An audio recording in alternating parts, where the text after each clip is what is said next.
बिस्मिल्लाहिर्रहमानिर्रहीम। अस्सलामुअलैकुम। Welcome back with another video. अपने किए गए वादे के मुताबिक एक नई वीडियो के साथ आपकी खिदमत में हाज़िर हूँ, जिसके अंदर हम लोगों ने क्या डिस्कस करना है आज सीनियर ऑडिटर के जो पास्ट पेपर थे 2017, इसके लास्ट 50 MCQs डिस्कस करने थे। तो उम्मीद करती हूँ अच्छी प्रेपरेशन जा रही होगी आपको। और अगर आप मुझे फ़र्स्ट टाइम सुन रहे हैं या मेरे चैनल पे नए हैं तो प्लीज़ मेरे चैनल को सब्सक्राइब करना बिल्कुल ना भूलें। एंड अब चलते हैं आज की वीडियो की तरफ। ठीक, हमारे पास MCQs नंबर 51 से स्टार्ट करेंगे। पहले 50 MCQs अगर आपने नहीं सुने तो लिंक डिस्क्रिप्शन में अवेलेबल होगा, आप वहाँ से इससे पहले की वीडियो देख सकते हैं। ये हम लोग जो है तो पास्ट पेपर डिस्कस कर रहे हैं सीनियर ऑडिटर का AJK PSC का। तो अब चलते हैं आज की वीडियो की तरफ। कह रहा है सबसे पहले when shares are forfeited the share capital account is debited with the. कहते हैं कि जब शेयर्स फॉरफिट हो जाते हैं तो उनका जो शेयर कैपिटल है उसमें किस चीज़ को डेबिट किया जाता है, हमारा जो पेड अप कैपिटल है या कॉल्ड अप कैपिटल है, called up value of share को जो है तो हम लोग क्या कर देते हैं कि डेबिट कर देते हैं। नेक्स्ट MCQs हमारे पास क्या है 52। Two companies X corporation and Y corporation go into liquidation and a new company Z is formed. तो इस प्रोसेस को क्या कहते हैं, एमालगमेशन का प्रोसेस होता है। देन नेक्स्ट हमारे पास जो है MCQs नंबर 53 के अंदर कहते हैं कि हमारे पास जो फाइनेंशियल अकाउंटिंग है, financial accounting reports are prepared preliminary. ठीक है, कि जो फाइनेंशियल अकाउंटिंग रिपोर्ट्स होती हैं तो वो पहले कौन उनको प्रिपेयर करता है, क्यों प्रिपेयर की जाती हैं, ताकि डिसीजन मेकिंग में आसानी हो जाए, उनको रिसोर्स एलोकेशन में आसानी हो जाए। Option C is the right answer. Next हमारे पास आता है stock in trade is valued, कि जो स्टॉक इन ट्रेड है वो कहाँ उसको मतलब कि इस तरह से वो किया जाता है एट कॉस्ट और market which ever is less. जो प्राइस भी हमारे पास कम होती है उसी के ऊपर हम उसको वैल्यूड कर देते हैं। शेयर्स में भी इशूड पार प्रीमियम डिस्काउंट तीनों पे उसको इशू होते हैं, कर सकते हैं। All of this is the right answer. Current ratio हमारे पास क्या है, करंट रेशो इज, तो करंट रेशो जो होती है हमारे पास ये शॉर्ट टर्म सॉल्वेंसी रेशो होती है। ठीक है, देन हमारे पास जो है नेक्स्ट क्या कह रहे हैं, the ratio which shows the proportion of profit retained in the current year's profit is retained earning ratios को कहा जाता है। Trading and profit and loss account and balance sheet is prepared, क्यों ये कहाँ से मतलब किस चीज़ से प्रिपेयर की जाती है trading profit and loss account और बैलेंस शीट, तो इसको हम लोग ट्रायल बैलेंस से प्रिपेयर करते हैं। MCQs 59 में है the amount of resources supplied by the owner in business is called, तो कहते हैं कि वो पैसा जो ऑनर बिजनेस में इन्वेस्ट करता है उसको कैपिटल कहा जाता है। MCQs नंबर 60 है the process of recording the economic effects of business transaction in books of. Next page पे अपने मूव करेंगे। इन बुक्स ऑफ आगे क्या कहते हैं, जर्नलाइजिंग, मतलब कि हम लोग जब जर्नल में जो है तो फर्स्ट टाइम उनको शिफ्ट करते हैं।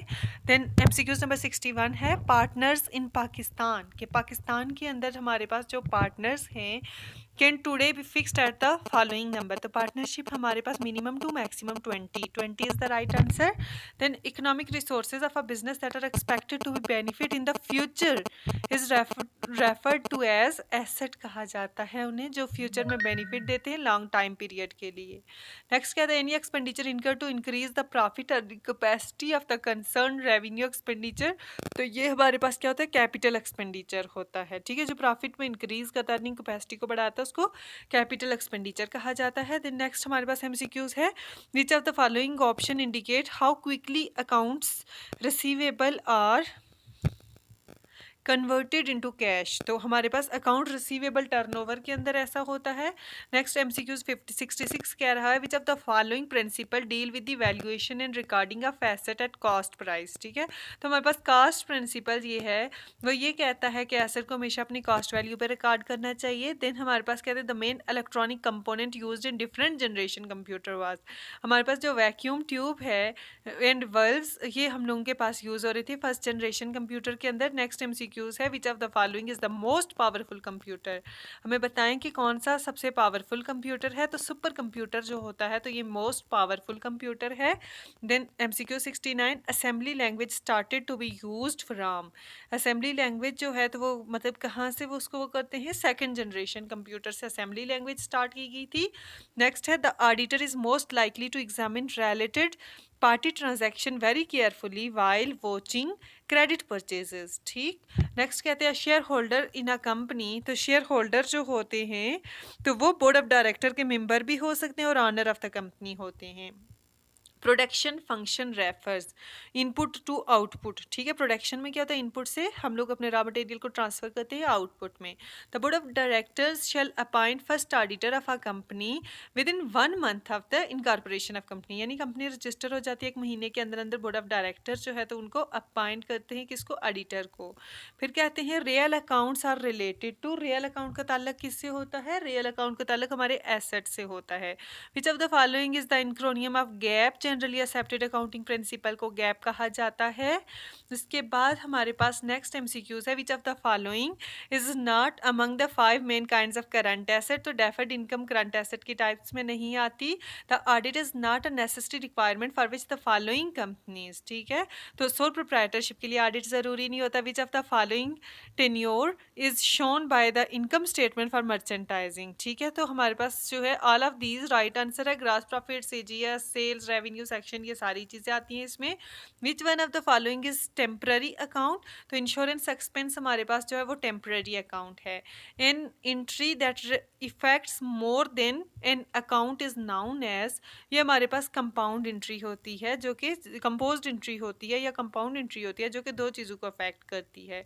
A bank offer 20% compound monthly, what would be the effective annual rates of the return. तो एनुअल रेट ऑफ रिटर्न हमारे पास कितना हो जाएगा, 21.99%। The discount account is a, discount account हमारा नॉमिनल अकाउंट होता है। देन हमारे पास नेक्स्ट MCQs क्या आता है, direct expenses are charge on. तो डायरेक्ट एक्सपेंसेस हमें पता है कि ट्रेडिंग अकाउंट का हिस्सा होते हैं और इनडायरेक्ट प्रॉफिट एंड लॉस का हिस्सा होते हैं। Heavy expenditure on advertisement for new product, इसको हम लोग डेफर्ड रेवेन्यू एक्सपेंडिचर का नाम देते हैं। देन हमारे पास आता है which one of these is considered as a non cash item. तो डेप्रिसिएशन हमारे पास नन कैश आइटम है जिसमें कैश डायरेक्टली इन्वॉल्व नहीं होता। Closing stock appear in trial balance will be taken to balance sheet only. ठीक, dividend and are usually paid on. Dividend किस पे दिया जाता है, पेड अप कैपिटल पे दिया जाता है। The current account of a partner में have a debit balance as credit balance. ठीक हो गया। फिर कहते हैं wages are paid to a labour who was engage in production activities can be termed as direct cost. तो ये हमारे पास क्या हो गया, किस में आ गया, डायरेक्ट कास्ट में आ गया। The ratios which several which reveal the final result of the managerial policies and performance is called profitability ratio। ठीक, अब हमारे पास नेक्स्ट MCQs क्या आ रहा है, नेक्स्ट हमारे पास MCQs है MCQs number 91। Sales RS 25,000, variable cost RS 8,000, fixed cost 5,000। तो ब्रेक इवन सेल्स जो की वैल्यू कितनी हो जाएगी, 7,353। Which of the following term refer to the use of debt financing. Financial leverage जो है वो डेट फाइनेंसिंग में आती है। Which of the following statement show asset liabilities and net worth has a specific date. Balance sheet के अंदर ये चीज़ होती है। Which of the one of the following is not a form of business organization. Cooperative society जो है तो वो बिजनेस ऑर्गेनाइजेशन का हिस्सा नहीं है। In which type of business all owners share in gains and losses and all have unlimited liabilities for all business debts. तो general partnership के अंदर ऐसा होता है। A borrower is able to pay 40,000 in 5 years given a discount rate of 12%. What amount of money the lender should lend? तो कितना amount हो जाएगा, 22,697. Rule of 72 was finding the number of period is fairly applicable to which of the following range of discount rates? तो 5 to 20%. अब हमारे पास last 3 MCQs बचे हैं। क्या कह रहा है, which one of the following is the rate of return that firm's creditors demand on new borrowing. तो कॉस्ट ऑफ डेट हमारे पास आता है इसमें, the difference between an investment market value and its cost is called net present value NPV। फिर कहते हैं a model which makes an assumption about the future growth of dividend is known as personal growth model। ये थी आज की video, उम्मीद करती हूँ आपको ज़रूर पसंद आएगी। तो आप प्लीज़ मेरे चैनल को सब्सक्राइब करना बिल्कुल ना भूलें और बेल आइकन को प्रेस करें, और साथ में जो है तो ज़रूर मेरी वीडियोस देखते रहें। Thank you so much. अल्लाह हाफिज़।